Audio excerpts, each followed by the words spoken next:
אנחנו מטילים מצור מוחלט על העיר עזה. אין חשמל, אין מזון, אין מים, אין דלק.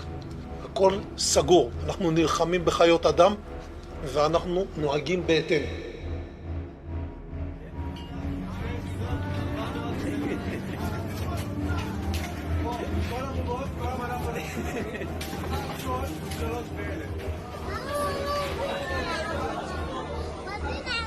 ماشي خليك تشوي لحد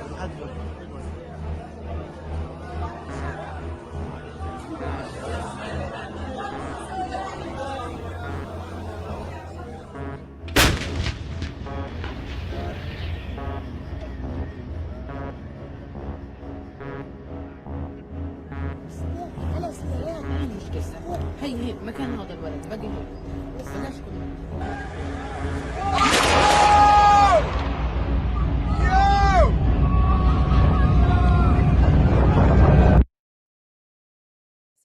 Colonel, I appreciate your time again, obviously in these early hours of the morning for you. You heard that man there, asking the question about his family who are dead. What did they do to deserve this? What is your reaction, Colonel, to these accusations that you hear that the strikes on the Jabalia refugee camp are hitting civilians and amount to a massacre by the IDF? Hi, Erin. Sad images, really, at the human level. When I watch it and I detach myself from the reality that we are facing, I see sad events and I see people suffering, and that is not something that we intend to. What I could say to that man, without even a drop of cynicism, is you should have evacuated, you and your family. You shouldn't have been there.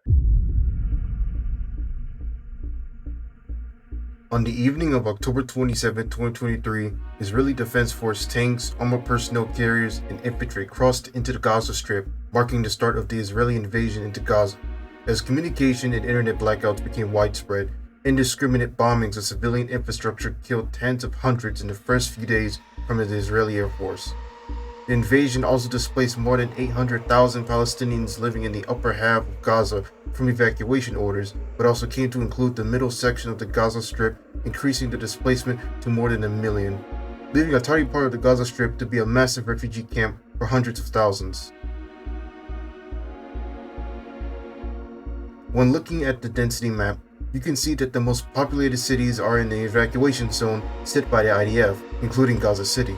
There is about 800,000 to 1 million people being confined to this small piece of land within Gaza without food, safe drinking water, shelter, and medical attention.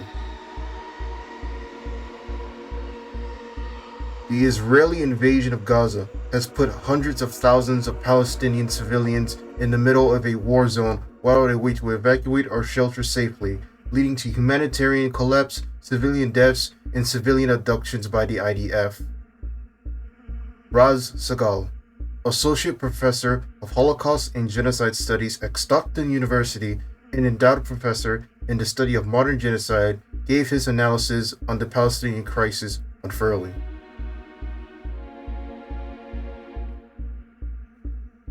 Israel ordered the besieged population in the northern half of the Gaza Strip to evacuate to the south, warning that it would soon intensify its attack on the Strip's upper half. The order has left more than 1 million people, half whom are children, frantically attempting to flee amid continuing airstrike in a walled enclave where no destination is safe. The UN has warned that the flight of people from the northern part of Gaza to the south will create devastating humanitarian consequences and will transfer what is already a tragedy into a calamitous situation. As journalists in Gaza do their job in recording and documenting the atrocities and mass civilian deaths, we can start to build a bloody reality for the people of Gaza.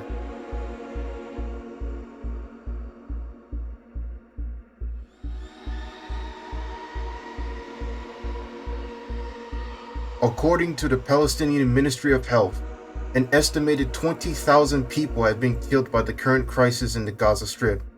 The NPR reported that the ministry had counted that at least 20,057 Palestinians have been killed in Israeli bombing since October 7th, of which 70% of those were women and children.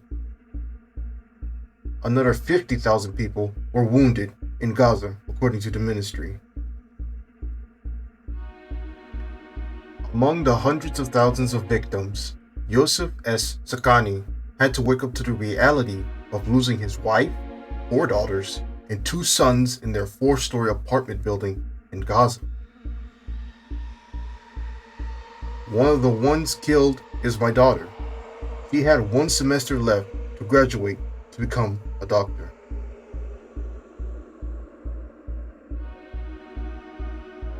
As internet and media blackouts become more common, it is becoming increasingly harder to see what is truly happening in the Gaza Strip.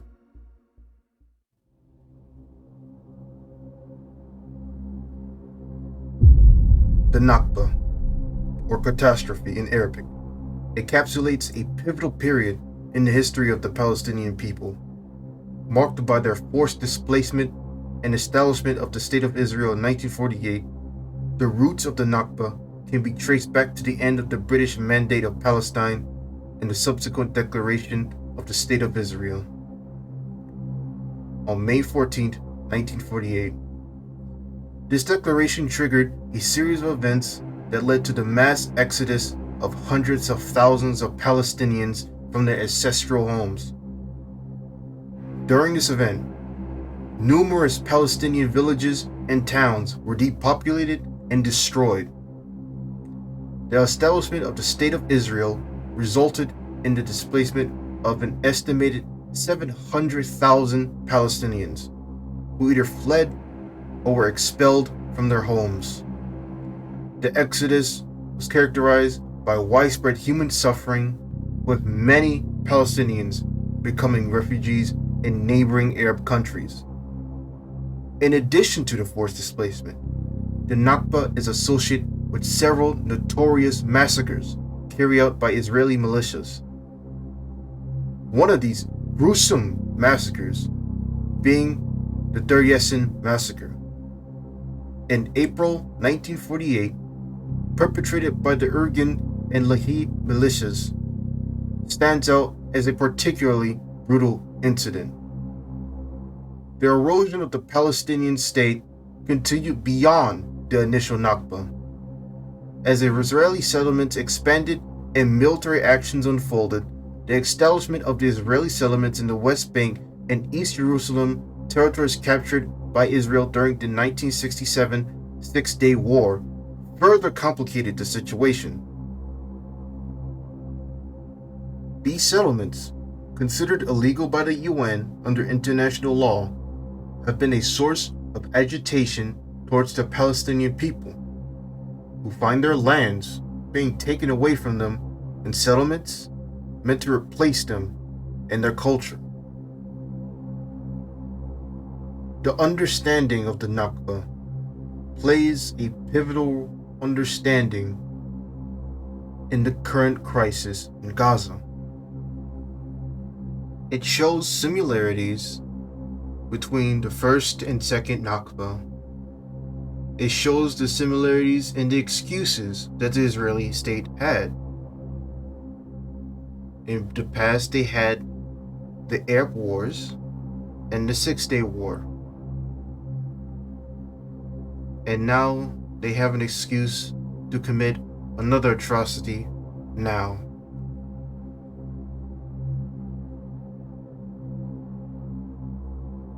The IDF has an excuse to launch a war under the pretext of fighting terrorism, while in reality they are bringing apartheid, massacres, mass civilian deaths in walled-off cities, and ultimately the bulldozing of the Palestinian state as a whole. This is in order to build a completely non-Arab ethno-state. This is what the Israeli regime truly is. We have to end the apartheid, we have to end the genocide, and we have to free the Palestinian people